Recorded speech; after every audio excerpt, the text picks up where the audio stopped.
पुण्यात्मा, ये एक तत्व ज्ञान से आपको समझ में आओगी। आपको भी चिंता होगी, वे रोटी तो हम भी बनावा, हाँ पोचा भी मारते हैं रोज, फिनाइल भी मारते हैं, तो ये तो हमें भी पाप हो जाएगा, फिर हमारा मोक्ष कैसे होगा?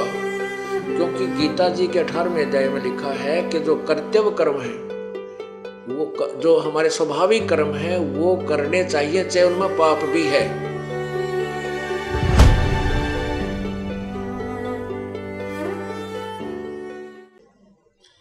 अब जब यहां फेल हो गया ना, फिर नई और बताई। एकादशी का व्रत करत हूं, जीव हिंसा कोई करता ना।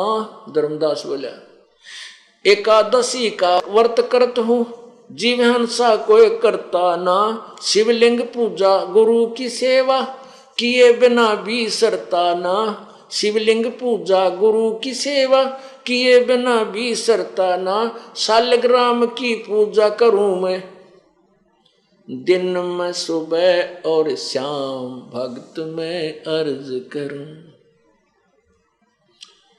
अब फिर के पैतरा मारा धर्मदास ने कि मैं एकादशी का व्रत करता हूं, क्योंकि पवित्र हिंदू समाज में एकादशी व्रत की निरी महिमा गा रखी है, तो उसको कति पवित्र मान के कि देखूंगा यू के कहेगा जिंदा महात्मा,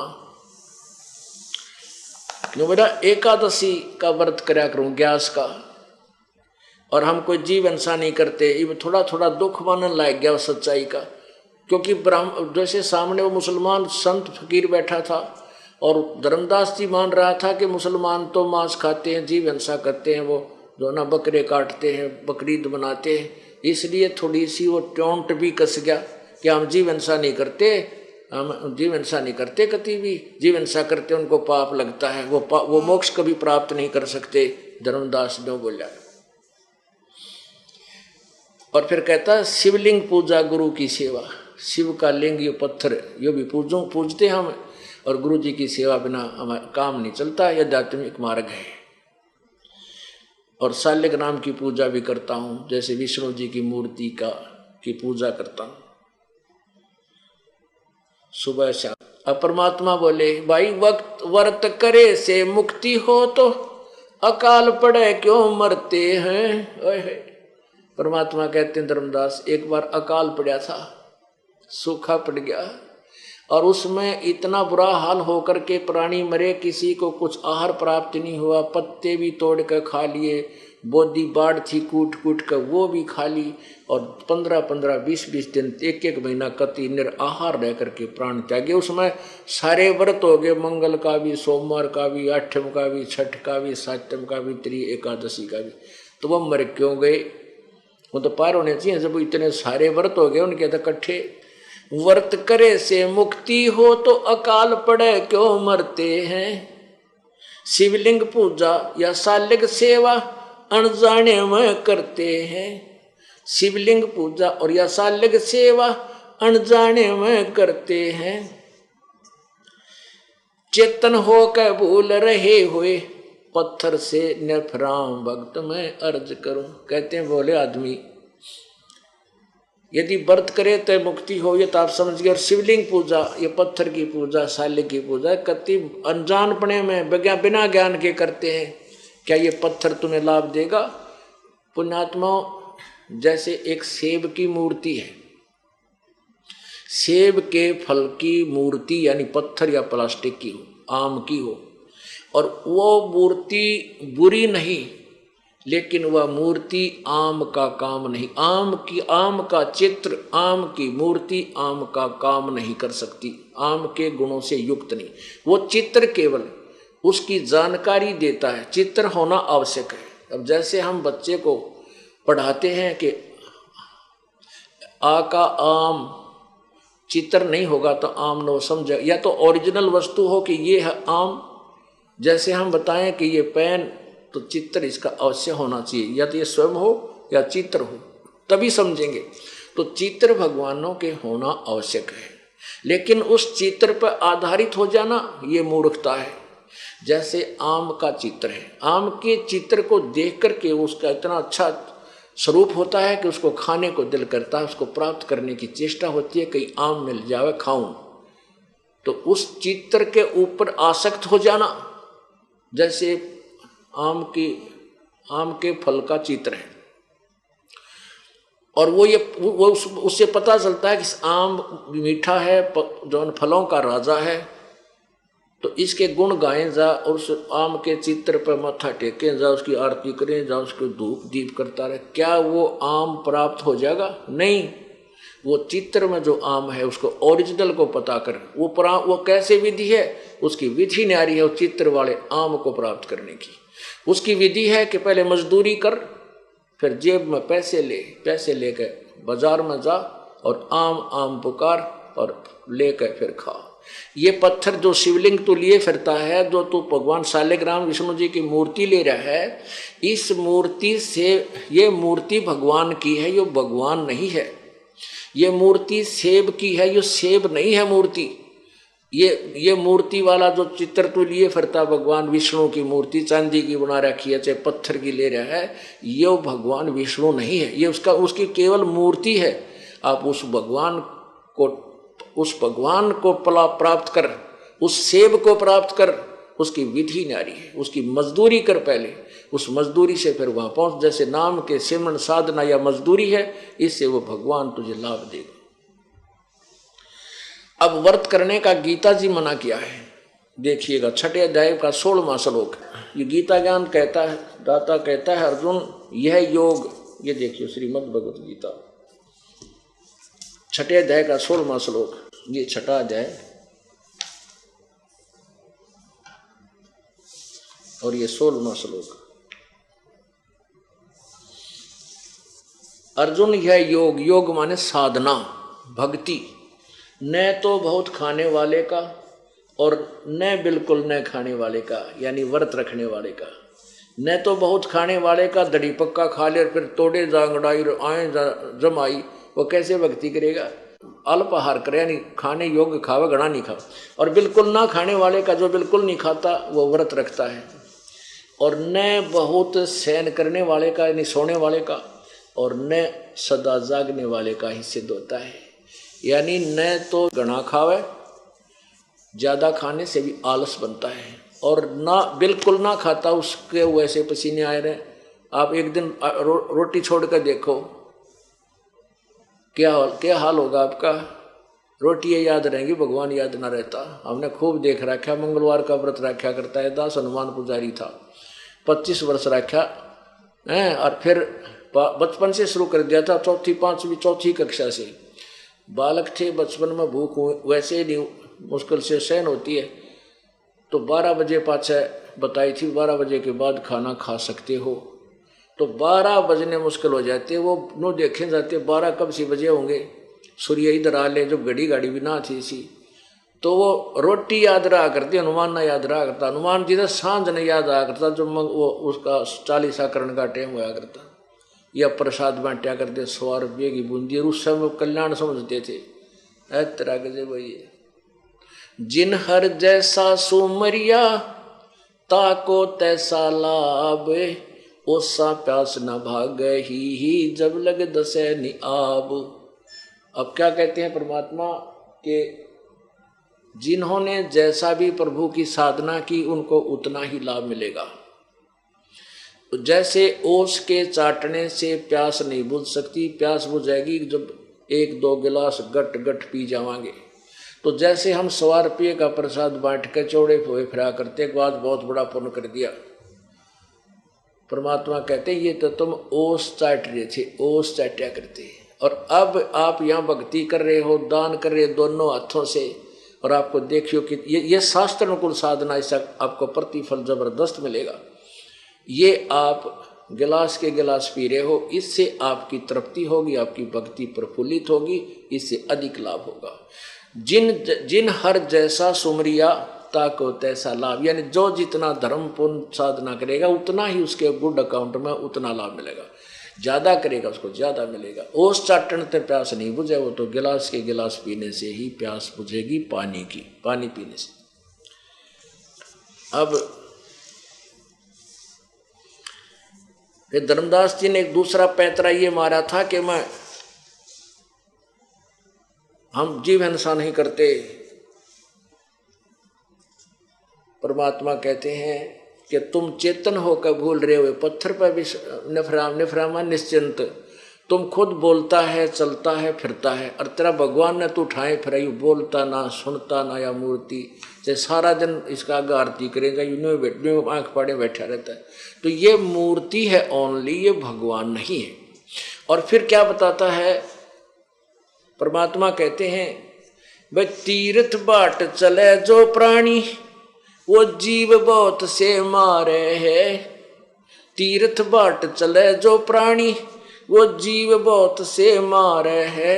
जल में सूक्ष्म जीव बहुत है, स्नान करत संहार है। जल में सूक्ष्म जीव बहुत है, स्नान करत श्रृंगार है। चौका देव और हवन करो, उसमें होवे हिंसा बे उन्मान, भक्त में अर्ज करूं। अब परमात्मा बताते हैं कि वे देख, आप कह रहे ना हम जीव हिंसा नहीं करते, कहाँ से चल के आया है धर्मदास, कहाँ से आया चल कर आए हो महात्मा जी। परमात्मा कहते हैं उस जीव को तो महाराज जी कहे हैं, और स्वयं एक दास बन पर बैठे। अपनी आत्मा को काल के जाल से निकालने के लिए कैसे छल छिद्र प्रभु ने करने पड़े कि न्यू बिना यू सुना नहीं मेरी एक भी, और जय मैं अपने सीधा चोट ठोक दूंगा इस पर, यू उठ के भाग लेगा, सुनेगा नहीं। और दास बनकर न्यू का नाराज ना होइयो, मैं तो वैसे प्रसंग अपने संग का समाधान कर रहा हूं। तब वो सुनेगा कुछ देर, नहीं तो पहले उठ कर चल देता ठाकर जोड़े ने, नहीं सुनता भगवान की एक भी वाणी, और काल के जाल में रह जाता। परमात्मा ने पूछा आप कहां से आए हो, आपका शुभ नाम क्या है। धर्मदास जी ने कहा कि मैं बांधवगढ़ का रहने वाला सेठ हूं, धर्मदास मेरा नाम है, और वैष्णव धर्म मैंने अपना रखा है। और वहां से बांधवगढ़ से यहाँ तक मैं पैदल चल के आया हूँ यात्रा पे, यानी पैदल चलने को और अच्छा मानते थे, श्रद्धा से गया है। परमात्मा बोले कितनी दूर है आपका बांधवगढ़ यहाँ इस मथुरा यानी वृंदावन से। उसने कहा कि 600, 700, 750 किलोमीटर, यानी 200, 250 के करीब जो है, 250 मील, 300 मील जैसा, यानी 250 कुल मिला करके 700-800 किलोमीटर पड़ता है।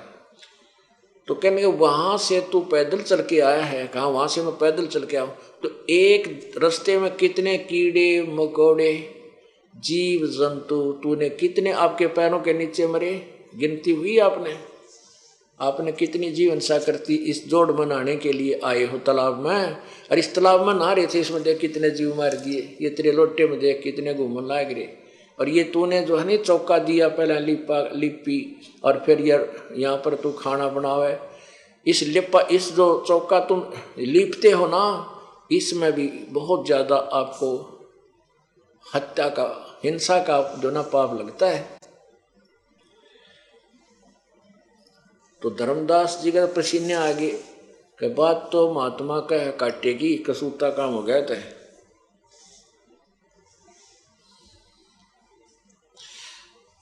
और कहते तुम हवन करते हो ना लकड़ियां डाल कर, लकड़ी डाल ली उसका माँ फिर स्वाहा स्वाहा, इसमें भी बहुत जीव मरते हैं भाई।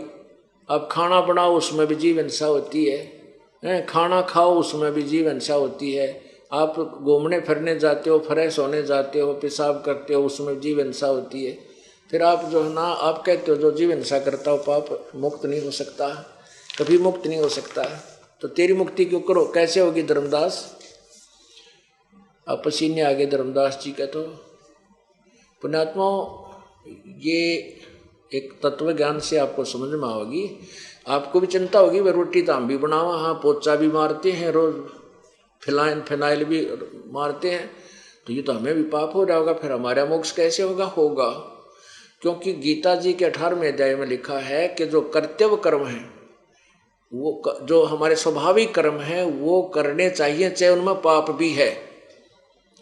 जैसे चारों वर्णों का जो ना विवरण दिया है कि ब्राह्मण यानी गुरु लोग हवन आदि करते हैं, अपना जो भी क्रिया करते हैं वो, और ब्राह्मण, शुद्ध, क्षत्रिय, वैश्य और शूद्र, ये जो जिनके जो कर्म है, इसके अंदर जो हिंसा होती है। जैसे किसान है, हल बाता है, खेत संवारता है, तो हमने देखा उसमें इतने जीव जंतु उस मिट्टी हल्के से एक ही अलाई में, एक अलाई 15-20 फुट चौड़ी होता था और पूरे 1 एकड़ में घुमा के लिया करते बैल के एक खूड को। तो उसमें इतने कीड़े मकोड़े जीव जंतु गिलगिले से, ये गंडेवे से, और नरे ऊपर आकर उनके और कीड़ियाँ के बिल झुंड के झुंड बाहर आकर मर जाते। को फाड़ी एकाधे के मंडक का फाड़ी, वो कोसा जो होते ना जिससे खेत खोदते हैं उसको फाड़ी कहते हैं, उसके द्वारा कछुआ के भी माँ जाया करते, वो मर जाते और ऊपर उनको पक्षी खाते, उनको घर से बेघर कर दिया जाता।